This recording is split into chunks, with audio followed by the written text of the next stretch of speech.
La escalera de la fe. Comenzamos hablando de la escalera de la fe la semana pasada. Y hablábamos de cómo una escalera pues sirve para ir de un lado a otro. Si hay 4 escalones, el cuarto escalón se asumiría es más alto. Y hay muchas escaleras del éxito. Si ustedes buscan escalera del éxito, le van a salir cosas desde evangélicas, desde cristianas, desde cualquier religión, seculares, del trabajo, etc. Por ejemplo, tomé 2 de esas escaleras del éxito que salían ahí. Y dice que una escalera del éxito es talento, capacitación, motivación y disciplina. Si tú tienes talento, tal vez poco o mucho, pero te capacitas, estás motivado y te disciplinas, vas a tener éxito en la vida. Otra escalera que encontré.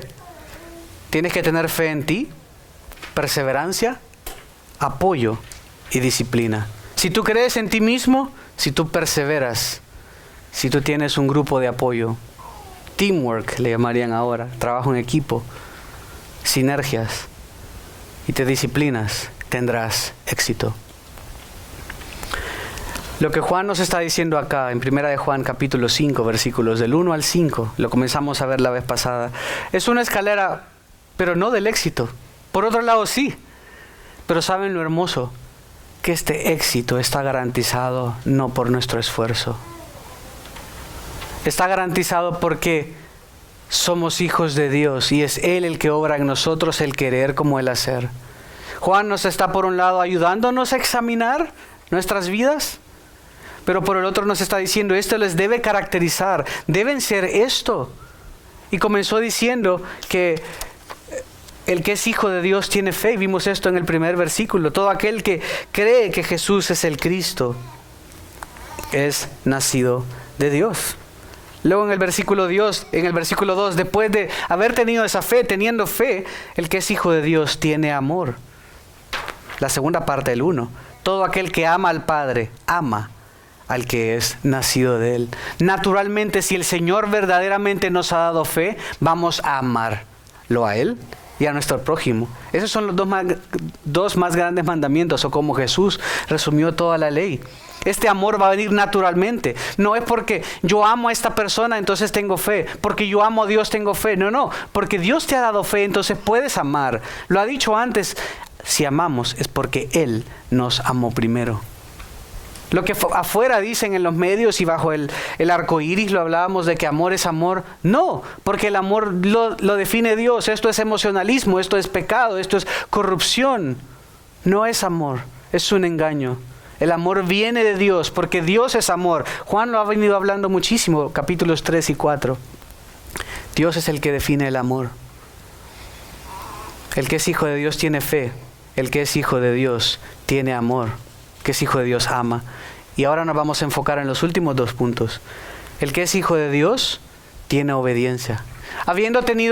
Estar seguros que tenemos fe, Dios nos da fe. Y esa fe produce amor. Y ese amor produce obediencia, y esa obediencia produce victoria.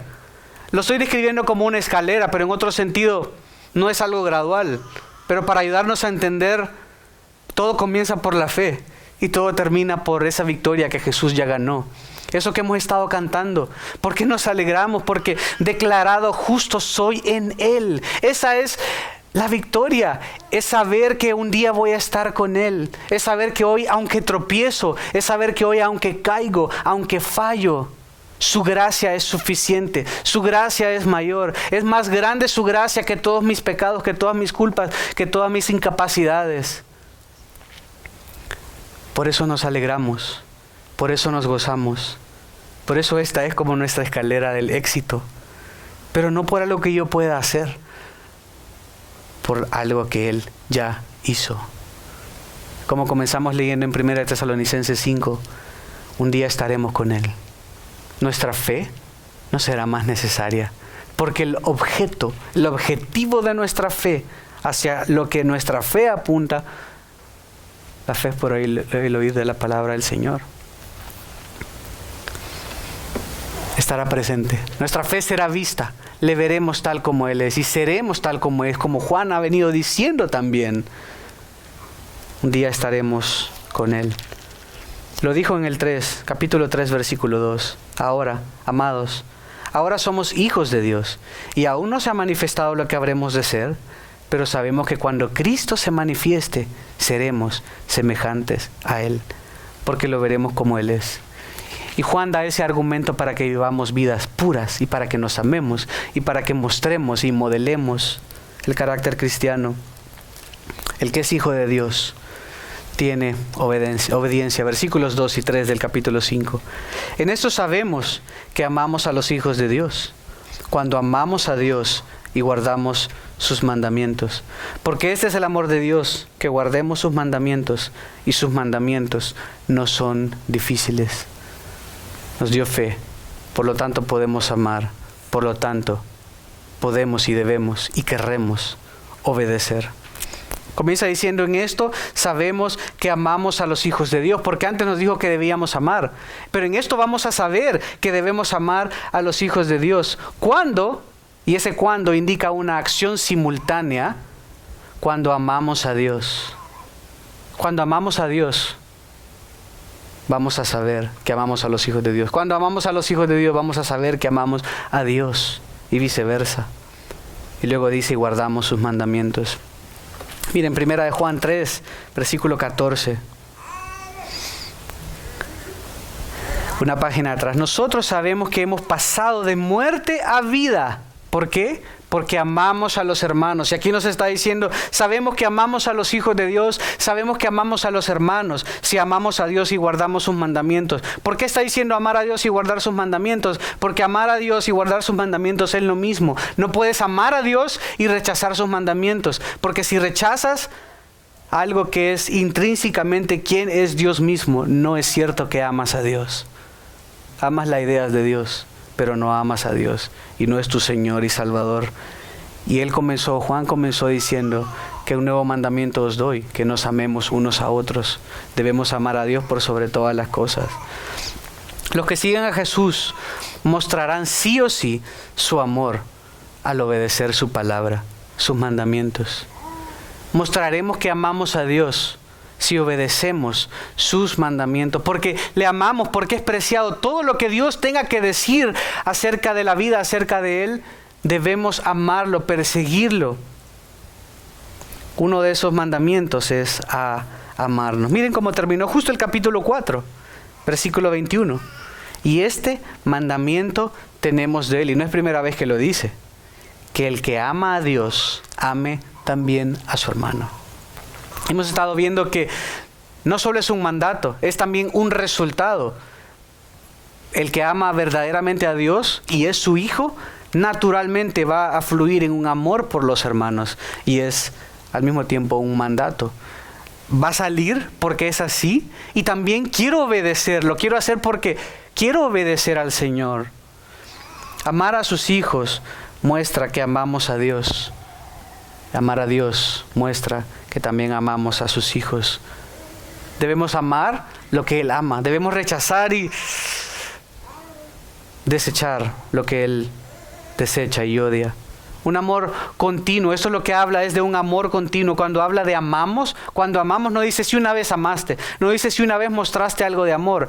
El amar, el tiempo verbal ahí indica una acción continua, es un hábito, es una rutina. Tal como lo sería lavarse los dientes, tal vez, ojalá, ¿cierto? Es un amor continuo, es un amor repetitivo hacia los creyentes. Este amor continuo y repetitivo dará luz sobre un amor verdadero hacia Dios. ¿Qué hace la luz? Expone la verdad. Puede ser que esto sea un escenario, es un telón y luego se abre y no sabíamos que estaba un actor ahí atrás. Pero cuando se abre el telón, se enciende la luz y puedes ver que había una persona ahí lista para hablarte. De la misma manera, este amor continuo hacia los creyentes va a dar luz, va a iluminar el escenario, va a mostrar que verdaderamente amamos a Dios. De nuevo hará que obedezcamos sus mandamientos en y por amor. Queremos obedecer estos mandamientos por amor, porque el que es hijo, que es ese tercer punto, tiene obediencia. El que es hijo quiere obedecer, tiene ese deseo de obedecer a Dios, aunque sucumba a veces, aunque falle, aunque tropiece en ocasiones, quiere obedecer. ¿Por qué? Porque su padre así lo quiere. Sus mandamientos no son gravosos, como veremos.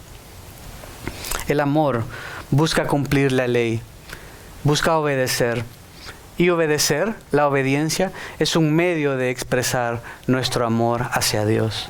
Por eso digo que es una escalera, porque si tenemos fe, vamos a naturalmente tener amor. Y si tenemos amor, yo quiero obedecer al Señor, no porque si no me va a juzgar, que si no voy a chocar el carro, porque si no me va a ir mal. Claro, comenzamos así, ¿no? A los chicos, a nuestros hijos, comenzamos a educarlos y también a los ciudadanos. ¿Ustedes creen que la gente no se salta el semáforo en rojo porque quiere respetar a su policía? No, es por temor a una multa. Nadie está diciendo, no, yo la verdad que no voy a tirar basura en la calle porque yo amo mi patria, porque yo amo a mi alcalde, porque yo amo a mi ciudad. No, la gente no lo tira porque tiene temor al castigo. Pero qué diferente es obedecer a un Dios por amor. Si Él ha puesto fe en nosotros, si el Espíritu Santo usó la palabra para efectivamente llamarnos hacia Él, darnos fe, nos ha dado amor.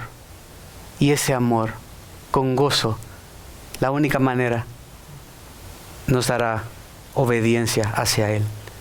Querremos obedecer. Y ese componente que es un poco locura para el mundo. Ese componente de querer obedecer por querer complacer, querer obedecer por la satisfacción de dar placer a mi Dios. Quiero obedecer porque amo a mi Dios. Queda claro en la siguiente parte.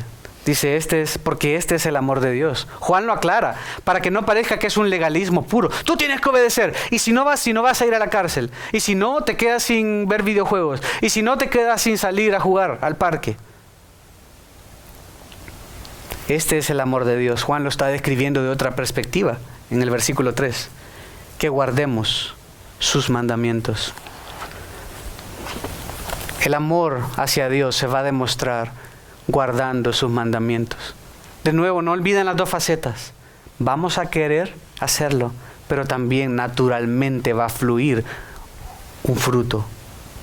Que guardemos sus mandamientos. Y aclara algo por si hay alguna duda. Y sus mandamientos no son difíciles. Sus mandamientos no son gravosos. ¿Para quién es gravoso la ley? Para el que no tiene respeto por la autoridad, para el que quiere desobedecer, pero el que ama a Dios, el que ama su palabra, el que sabe lo que Dios ha hecho por uno, sus mandamientos no son difíciles. El que es hijo de Dios obedece por amor, obedece a Dios, guarda su palabra, guarda sus mandamientos porque ama al Señor tu Dios. De eso se trataba la confesión de fe en Deuteronomio 6:4 de los judíos. Oye Israel, el Señor, vuestro Dios, el Señor uno es, y amarás al Señor con todo tu corazón, con toda tu alma, con todas tus fuerzas, con toda tu mente, dice Mateo. Debían amar al Señor. Amado hermano, amado amigo, ¿estás amando verdaderamente a Dios? ¿O estás amando tu vida, los placeres y deleites más que a Dios? ¿Qué estás amando más? ¿Estás verdaderamente amando a Dios y su ley? ¿A Dios y su verdad? El amor de Dios es realmente un amor por o hacia Dios. Cuando dice ahí, porque este es el amor de Dios, se traduciría mejor, porque este es el amor por Dios o hacia Dios. De esta manera se define. ¿Cómo? Que guardemos sus mandamientos, guardando su palabra. Miren el Salmo 119, sin perder primera de Juan. Conocemos este texto, un salmo larguísimo.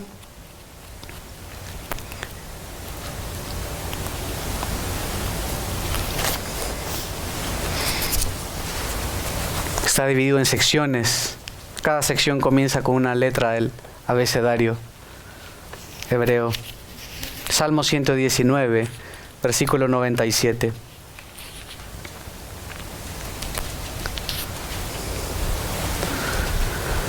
Cuánto amo tu ley. Todo el día es ella mi meditación. ¿Usted cree que por más patriota que sea un ciudadano, diría, cuánto amo la Constitución? Yo paso meditando en la Constitución todos los días de mi vida. Y yo me levanto pensando en la Constitución. Y yo me acuesto pensando en la Constitución de este país. No. Pero amamos a nuestro Dios y debemos amar su ley. Cuánto amo tu ley, todo el día es ella mi meditación. Versículo 99, la segunda parte.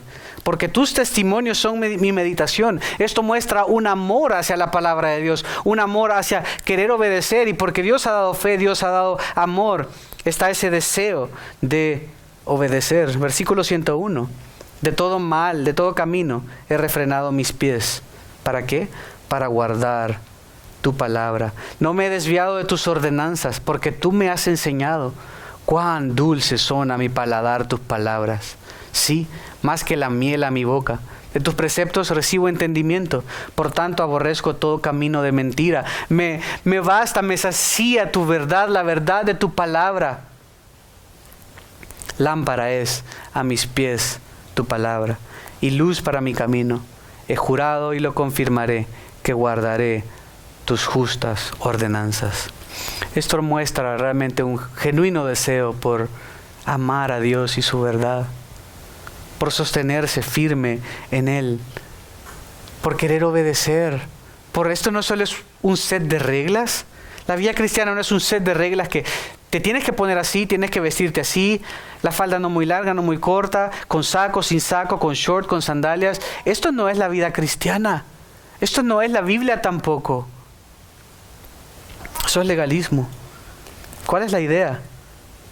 Hacer del obedecer, hacer del prestar atención, del querer amar a esa palabra de Dios, algo habitual, algo que nos caracterice, que nos caractericemos como hombres y mujeres que guardan la palabra de Dios. En Juan 17:17 Jesús dijo, santifícalos, santifícalos en tu verdad. Tu palabra es verdad. Jesús orando, intercediendo por sus discípulos. Sabía que la palabra de Dios es la que es la verdad, fuente inagotable de sabiduría.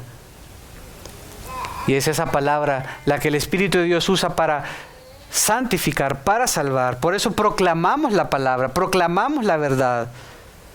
Por eso la palabra tiene un lugar central siempre en los cultos cristianos, porque es a través de la exposición de la palabra y el Espíritu de Dios tomando esa palabra y aplicándola a la vida del creyente que trae dos cosas fabulosas: salvación y santificación.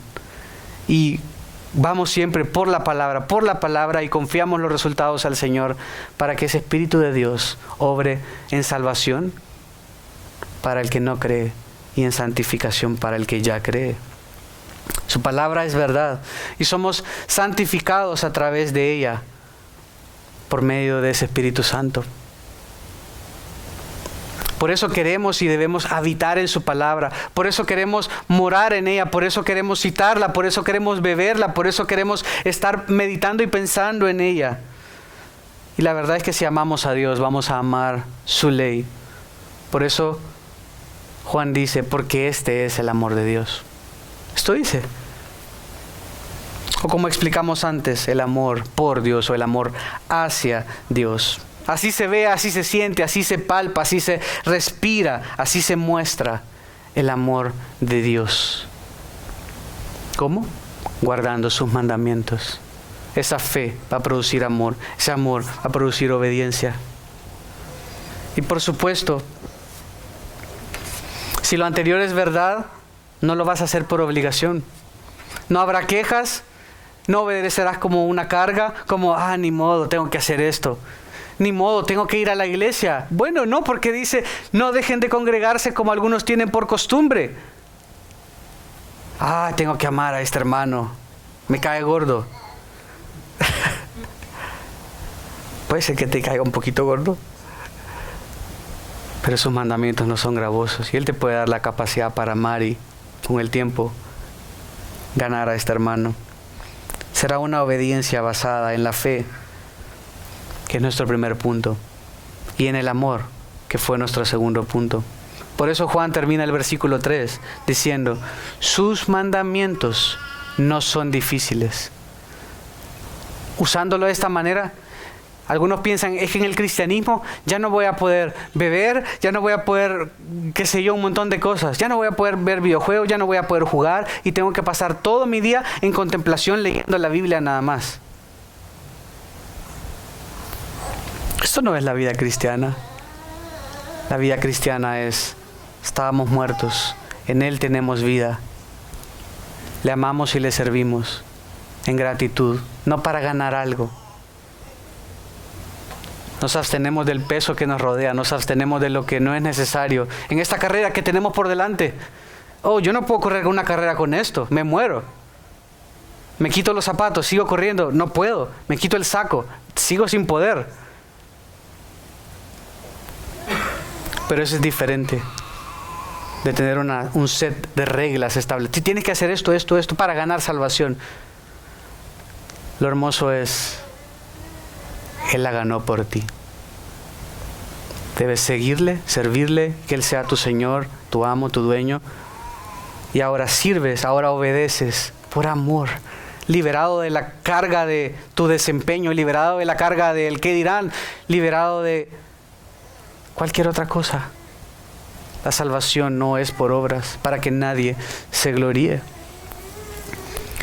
El rey Enrique III de Bavaria, cuentan que se cansó de vivir como rey, se cansó de la vida, se cansó de las presiones de ser rey. Y entonces decidió aplicar al monasterio local.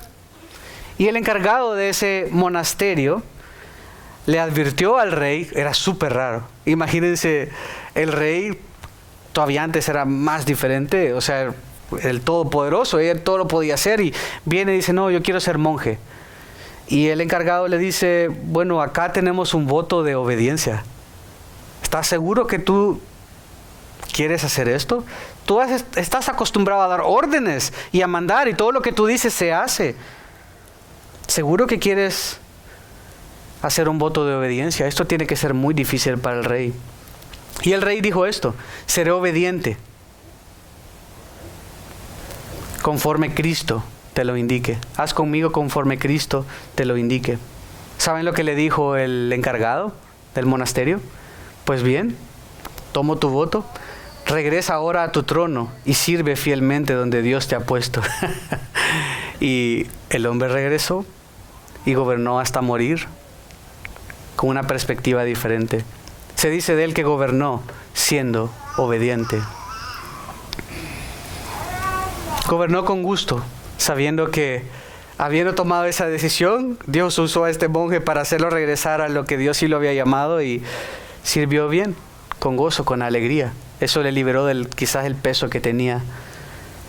Y esto nos ilustra un poco de cómo debería ser nuestra vida, ¿no?, cristiana, de cómo debemos servir a Dios, cómo le queremos obedecer, no por lograr algo, no como, hay que obedecer la palabra, porque si no me van a regañar, porque si no me voy a meter en problemas, porque si no, tal y tal. No, obedezco porque amo a Dios.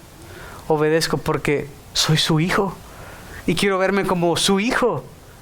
Queremos vestirnos de la armadura de Dios, queremos vestirnos como hijos amados de Dios, queremos despojarnos del viejo hombre y revestirnos del nuevo constantemente en dependencia al Espíritu de Dios. ¿Estás viviendo tu vida en obediencia a Dios y su palabra? Puede parecer una pregunta casual, pero ¿lo estás? Cuando evalúas tu vida, dices, yo sí estoy viviendo en obediencia a Dios y su palabra, o estoy viviendo los domingos tal vez y no estoy viviendo como un hijo de Dios. ¿Estás siendo fiel en el lugar que Dios te ha puesto? Ya sea que seas alumno, empleado, negociante, padre, hijo, esposo, ¿estás siendo fiel? No para lograr algo, no para alcanzar algo, no para hacer alianzas y que te vaya bien y que la gente te ame y te respete, sino porque hacemos todo para la gloria de Dios. En el hebreo no hay una palabra diferente para trabajo y adoración. No, porque no hay diferencia. No hay. Es la misma palabra. En el castellano, en el inglés también sí hay palabras diferentes. Porque trabajo es una cosa. Hay separación entre la iglesia y el Estado y ponemos en compartimientos, ¿cierto? Voy a la iglesia, soy yo, y más formal y todo, y estoy en la casa, estoy en el trabajo, somos personas diferentes. Pero la vida cristiana no está supuesta a ser así. No debe haber una diferencia entre cómo trabajamos, en cómo comemos, cómo cocinamos y cómo abrimos nuestra boca en adoración. ¿Por qué? Porque todo en la vida es adoración. Porque todo en la vida debe ser hecho para la gloria de Dios. Porque todo lo que haga, sea un trabajo sencillo, complejo, grande, chiquito, sea como sea, para quien sea, para un niño, para un adulto, para el presidente, todo debe ser hecho para la gloria de Dios. Ese es el estándar. El que es hijo de Dios tiene obediencia. El que es hijo de Dios obedece. Nuestro cuarto punto, el segundo hoy, el último. El que es hijo de Dios tiene victoria. Y estuvimos cantándolo de diferentes maneras ahora. Sabemos cómo termina. Tenemos victoria en Cristo, porque somos sus hijos. ¿Por qué? Porque yo soy súper poderoso. No, porque como lo vimos antes en el capítulo 4, porque mayor es Él que está en nosotros que el que está en el mundo. Porque no estamos solos. Porque estamos resguardados por Él. A mí me encanta recordar esto, y tal vez lo diga muchísimo, pero a mí me anima saber que yo no estoy solo. Puede parecer que estoy solo, puede parecer que en ocasiones estoy solo y estoy abrumado, pero lo cierto es que si eres su hijo, tú vas a ganar porque Él ya ganó la victoria. Si eres su hijo, nada más y nada menos que el Espíritu Santo de Dios, en que el Antiguo Testamento solo venía temporalmente y se iba. Nosotros tenemos el gozo y el privilegio de que mora en nosotros como garantía de esa redención futura. Y si eso no fuera poco, Jesús, el levantado, el Mesías, el a quien ante su nombre se doblará toda rodilla, está a la diestra del Padre, como vamos a leer pronto, intercediendo por nosotros. Intercediendo, que nuestra fe no falte. Y tenemos un medio de gracia también, los unos a los otros. Estamos juntos, nos amamos, nos estimulamos. A veces nuestras malas actitudes nos liman también, ¿cierto? Nuestros pecados entre nosotros mismos nos ayudan a limar, a que esa piedrecita salga más reluciente. Y esto es bueno. Comienza el versículo 4 diciendo: porque todo lo que es nacido de Dios vence al mundo. No hay puntos medios. El que es nacido de Dios, sí o sí, como consecuencia lógica, natural, inmediata, eventualmente, aunque no parezca, aunque haya dificultades, aunque en el mundo haya problemas, aunque los políticos sean locos, aunque haya dificultades, adversidades, aunque la gente nos trate mal, todo lo que es nacido de Dios vence al mundo. Es la consecuencia natural. Somos vencedores en Cristo. Lo dice en el 4:4. Hijos míos, ustedes son de Dios, son de Él, han nacido de Él. Lo había dicho antes, inclusive en el 3. Y han vencido a los falsos profetas, porque mayor es aquel que está en ustedes que el que está en el mundo. En el 2 también lo mencionó, hablando del maligno. Les escribo a ustedes jóvenes, porque han vencido al maligno. Es escrito a ustedes jóvenes en el 14, porque son fuertes y la palabra de Dios permanece en ustedes y han vencido al maligno. ¿Porque eran súper jóvenes? ¿Porque eran súper hombres? ¿Porque somos lo máximo? Es que, estaba para hacerle la broma de las mujeres de Oaxaca, que dijeron Oaxaca, es que las mujeres de Oaxaca son súper fuertes. Entonces, por eso, no. Eso es. No es por eso. Es porque mayor es el que está en nosotros que el que está en el mundo. No estamos solos. Hermano, si hoy te sientes derrotado, si hoy te sientes triste, si hoy no tienes solución, si hoy has perdido la esperanza, si tienes temor de lo que está pasando, si estás dolido, no olvides que todo el que es nacido de Dios vence al mundo. Este mundo que está contra nosotros, aunque por ahora aquí no nos tocan, un día sí lo harán. A muchos otros cristianos sí lo hacen. Somos vencedores en Cristo. Somos vencedores no por mérito de nosotros, sino por mérito de Él. es más grande, es mayor, es increíblemente incomparable el Dios, el que mora en nosotros, que aquel que aparentemente gobierna en el mundo. No se separa la obediencia del amor, de la fe. El último escalón es la victoria. El que tiene fe, tiene amor. El que tiene amor, obedece. El que obedece va a tener victoria. Pero no por su obediencia. En un sentido, de nuevo, es un escalón, pero en otro va todo junto. El que tiene fe, tiene amor. El que tiene fe, tiene obediencia. El que tiene fe, tiene victoria. Es por la fe, no es sujeto de la obediencia. Es nacido, describe la condición actual de alguien que en el pasado fue traído de muerte a vida. En el 2:29 Juan lo había hablado y dice, si saben que Él es justo, saben también que todo el que hace justicia es nacido de Dios, de Él. Todo aquel que hace lo bueno, todo aquel que sale ese fruto es porque es nacido de Él. Por eso cuando dice es nacido, describe la situación actual de alguien que Dios hizo algo. Dios lo trajo de muerte a vida. Nótense que no dice, los que van a la iglesia, el que pasó al frente, el que lloró, el que levantó su mano, el que trató de ser bueno. Dice, el que Dios lo hizo nacer de nuevo. El que Dios, tal como lo hizo a Adán, que tomó el polvo y dio aliento de vida, a través de su espíritu, dio un soplo y nos hizo despertar de la muerte. Estábamos muertos, un corazón de piedra. Ahora tenemos vida, somos nuevas criaturas, un corazón de carne. Nuevo pacto que Dios había prometido a través de su Espíritu. Ese Espíritu que hace efectiva la salvación ganada por Jesús.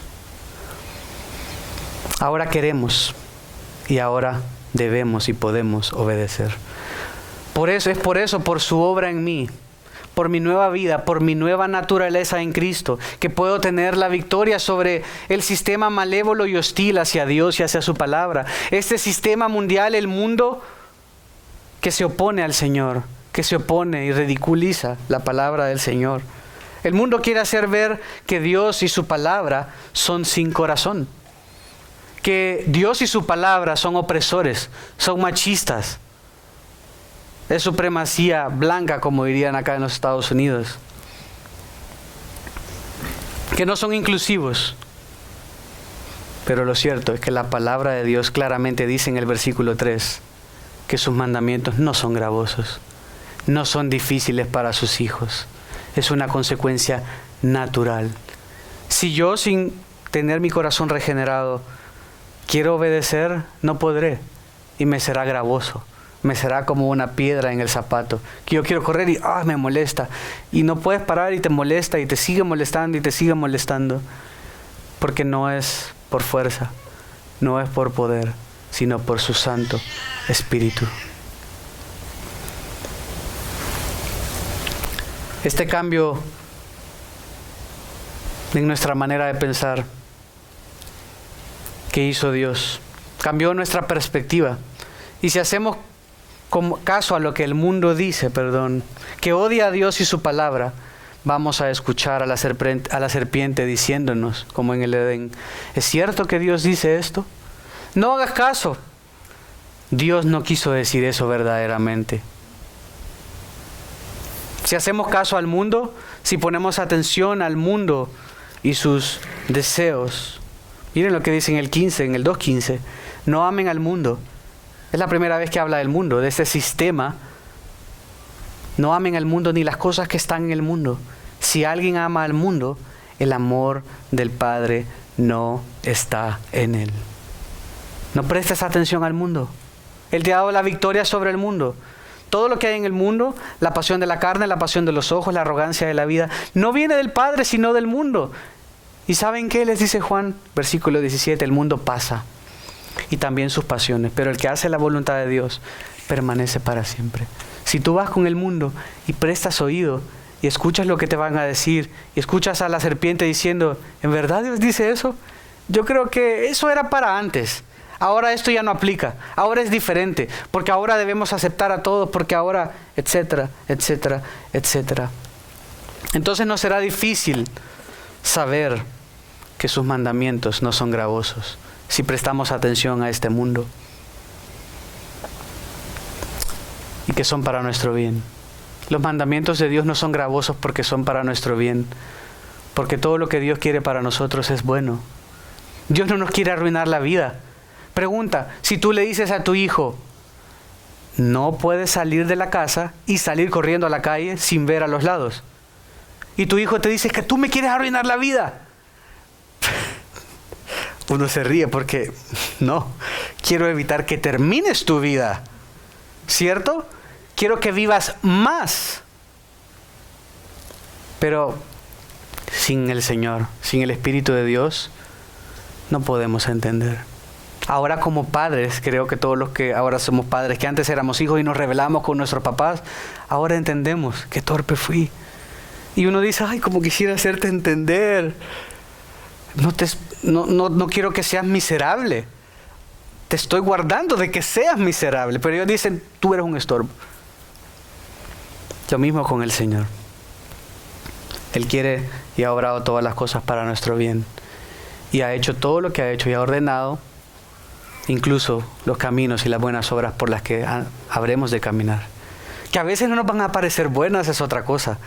A veces esas piedritas que vamos a encontrarnos en el camino, a veces esa persona que nos va a empujar en el camino, no nos va a parecer bien. Pero el Señor tenía un plan para esa persona que te empujó y para tú que caíste en las piedras. Era parte del plan de Dios para llevarte a la gloria y va a hacerlo. Y debemos saberlo. Solo por fe, amando a Dios y su palabra y obedeciendo con base a todo esto, podemos vencer. De nuevo, liberados, sabiendo que no es por mi desempeño, sabiendo que no es por el más rápido, el más capaz. Vamos a Apocalipsis, sin perder Primera de Juan. Pero recuerdan que el Señor le dio a Juan en la visión, en la revelación, palabra en los primeros 3 capítulos a la iglesia. Y de hecho el primer mensaje que dio a la iglesia fue en Éfeso, la iglesia de Éfeso. La iglesia de Éfeso se cree es la que Juan estaba pastoreando cuando escribió Primera de Juan. Así que es oportuno. Apocalipsis 2:7. El que tiene oído, oiga lo que el Espíritu dice a las iglesias. Y miren, vamos a ver que a las 7 iglesias les habló de vencer. Al vencedor le daré a comer del árbol de la vida que está en el paraíso de Dios. ¿Qué le está diciendo a la iglesia en Éfeso? Al que venza le voy a dar la vida eterna. Pero entonces esto se está contradiciendo porque quiere decir que tienes que lograr ahí. Claro, tienes que lograr ahí, pero lo que se probará al final es que el que era verdaderamente hijo va a vencer hasta el final. Pero le dice, al vencedor le daré a comer del árbol de la vida. Ese árbol de la vida que Adán y Eva no comieron, fueron a comer el árbol justo que les dijo que no comieran. Y luego puso protección sobre el árbol de la vida, porque si hubieran comido, seguro hubieran vivido. Y era muy tarde ahora. Pero el Señor nos ofrece vida eterna, que está en el paraíso de Dios. Esta es la victoria de nuestra fe. La vida eterna, estar en el paraíso con nuestro Dios. Miren ahora en el 2:11, hablándole a la iglesia en Esmirna, el que tiene oído oiga lo que el Espíritu dice a las iglesias. El vencedor no sufrirá daño de la muerte segunda. Miren, capítulo 20, siempre en Apocalipsis, 26.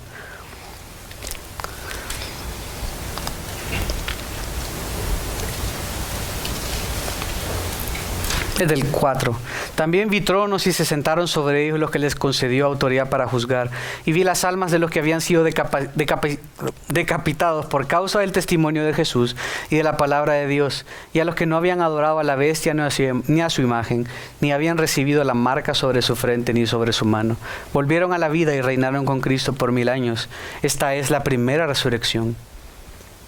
Los demás muertos no volvieron a la vida hasta que se cumplieron los 1000 años.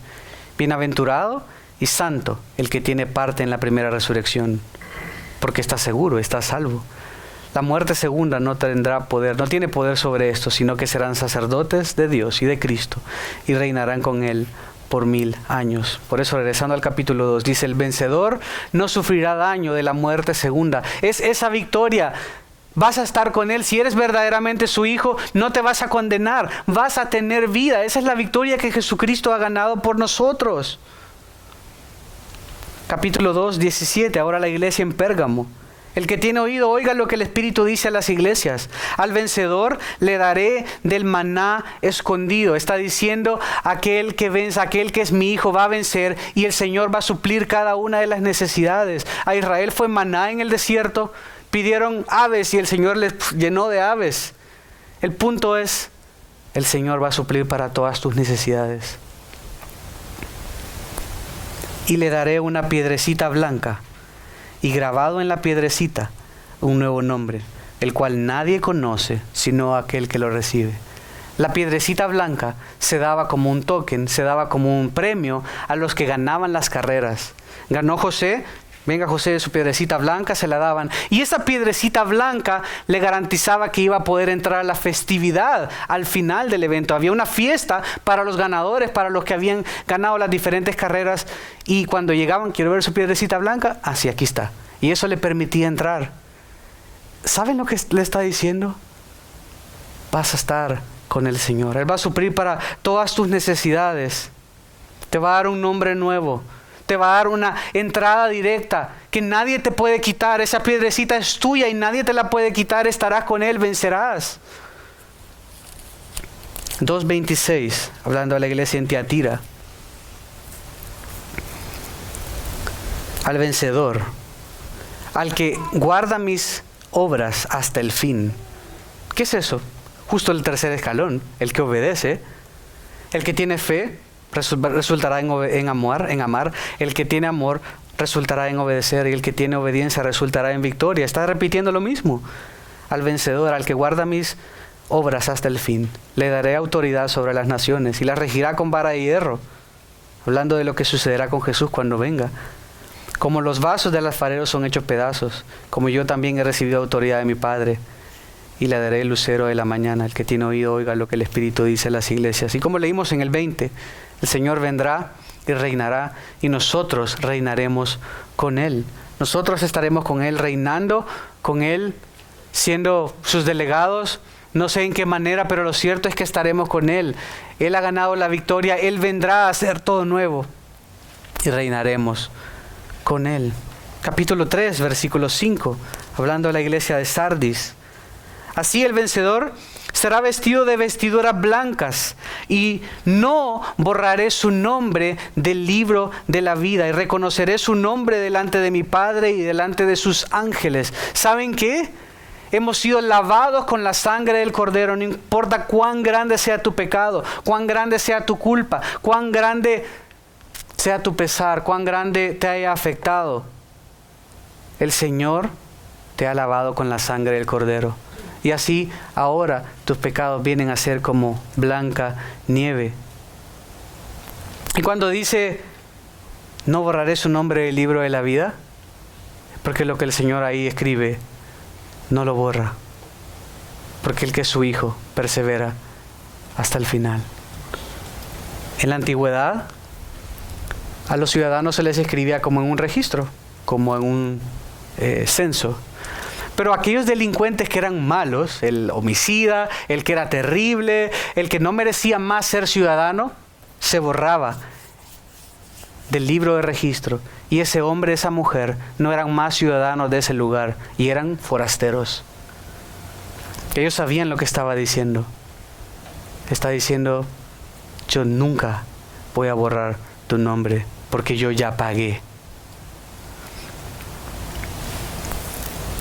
3:12, a la iglesia en Filadelfia.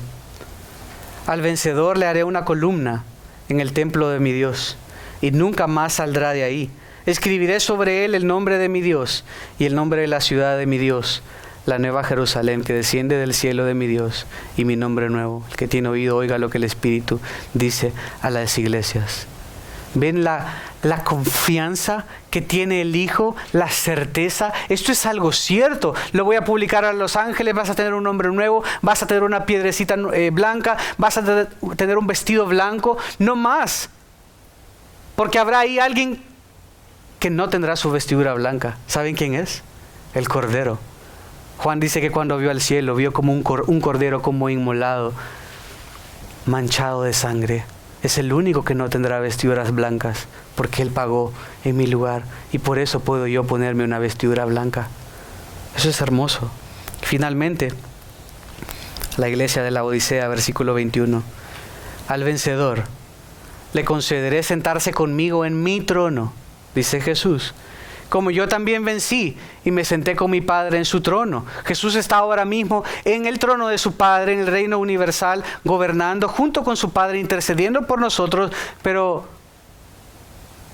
un día Él vendrá y el Padre, Daniel 7, le dará el trono, le dará toda autoridad. Él está ahí hasta que todos sus enemigos, Salmo 110:1, sean puestos como estrado de sus pies. Reinaremos con Él, estaremos con Él. Qué esperanza más gloriosa, qué bendición más grande. Rezando a primera de Juan, segunda parte del 4. Y esta es la victoria que ha vencido al mundo, nuestra fe. Si alguien quiere jactarse de la victoria que tenemos en Jesús, Juan lo deja claro, no es por ti. Es por esa fe que Jesús ganó por ti. Esta victoria fue hecha posible por ese primer escalón, por la fe. Y esa fe produce amor. Y ese amor da como fruto la obediencia, provocando vencer al mundo, a ese sistema opresor al que todo pecador está esclavo de. Amar a Dios y a su palabra, vencer el odio y rechazo hacia Dios y a su palabra de parte del mundo. El mundo odia a Jesucristo. Pero nuestra fe, hace que le amemos. En Cristo tenemos el poder para tener victoria sobre el mundo, sobre nuestra manera de pensar. No debemos ser como el mundo, ni andar como el mundo, ni escuchar lo que el mundo dice, porque todo debemos hacerlo como la palabra de Dios dice. Debe ser nuestra norma de autoridad suprema. La fe verdadera, esa fe que ama y que voluntariamente se somete a Dios y su palabra, conquista la incredulidad con la que el mundo nos quiere rodear. Esa incredulidad que quieren que tengamos. Versículo 5. ¿Y quién es el que vence al mundo? Sino el que cree que Jesús es el Hijo de Dios. Lo resume, pero está diciendo, si tú eres hijo, por todo esto, por Él, sostenido en esa ancla firme y fuerte, tú vas a vencer. Esa fe no es ciega, tiene objeto. ¿Cómo vencer al mundo? ¿Cómo vencer esa manera de pensar?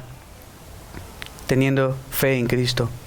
La victoria está garantizada para los que somos sus hijos.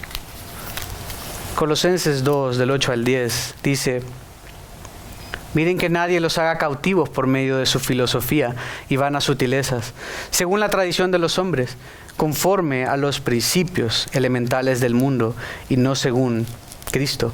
Porque toda la plenitud de la deidad reside corporalmente en Él y ustedes han sido hechos completos en Él, que es la cabeza sobre todo poder y autoridad. Y en el 3.1 dice: si ustedes pues han resucitado con Cristo, busquen las cosas de arriba, donde está Cristo sentado a la diestra de Dios. Pongan la mira en las cosas de arriba, no en las de la tierra, porque ustedes han muerto. Su vida está escondida con Cristo en Dios. Nadie los puede arrebatar. Como nadie puede alcanzar a los polluelos que entran debajo de las alas de la gallina en la tormenta. Cuando Cristo, nuestra vida, sea manifestado, lo mismo que Juan dijo en primera de Juan, entonces ustedes también serán manifestados con Él en gloria. Por tanto, consideren los miembros de su cuerpo terrenal como muertos a la fornicación, la impureza, las pasiones, los malos deseos, la avaricia. Pues la ira de Dios vendrá sobre los hijos de desobediencia por causa de estas cosas. Versículo 17.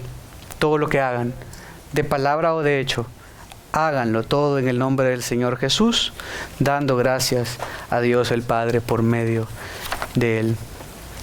A mí me gusta mucho el tenis, me gusta verlo, me gusta jugarlo. Y hay uno de los torneos, creo que el más exclusivo, es el que se juega en Londres, el Wimbledon. Se juega siempre en el verano. Es el único que se juega con pasto verde. Es uno de los 4 grandes abiertos del tenis. Se juega un pasto verde espectacular. Toda la gente desde la era victoriana se viste de blanco. Todo, absolutamente todos los deportistas tienen que ser blanco. Entonces se ve como celestial y toda la gente está ahí en los graderíos con sombreros y todo. Ese estadio es pequeño, relativamente, comparado con el abierto de Australia y el de acá de Estados Unidos, Indian Wells. Es muy lujoso. Es un club, All England Club, algo así se llama, muy exclusivo, al cual básicamente, o sea, no tienes posibilidad de entrar.